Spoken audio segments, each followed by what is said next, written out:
મિત્રો, અત્યારે તાલુકા પંચાયતની, જિલ્લા પંચાયતની, નગરપાલિકાની ચૂંટણી આવી રહી છે. તો અમુક ઉમેદવારો મોદી સાહેબના નામે મત માગવા આવશે. તો દરેક મિત્રોને હું જણાવીશ કે મોદીના નામે કોઈ મત માગવા આવે ને તો તમે મત ના આપતા.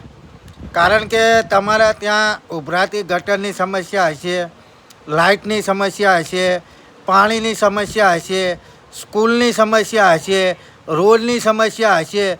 તો તમારો જે સ્થાનિક ઉમેદવાર હશે ને એને તમે જઈને રજૂઆત કરી શકશો અને એ રજૂઆત તમારી સાંભળી અને આગળ રજૂઆત કરે ને એવા ઉમેદવારને નામ મત આપજો.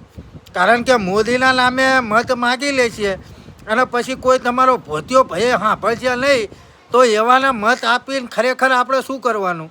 એટલે જોઈ વિચારી સમજી અને જે અડધી રાત્રે આપણને મદદ કરી એક એવો હોય, જે આપણી કોઈ પણ સમસ્યા હોય એને વાચા આપનારો હોય ને એને મત આપજો.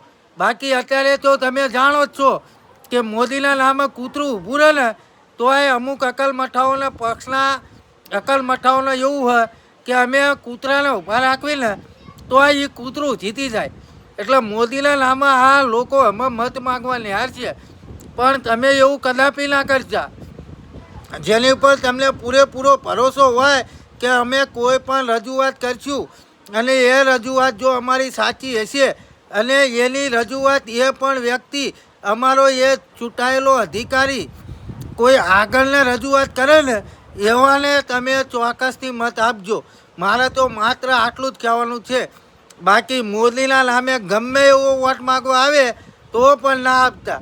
વધારે વાત નથી કરતો. બને એટલો મિત્રો વિડીયો આગળ શેર કરો.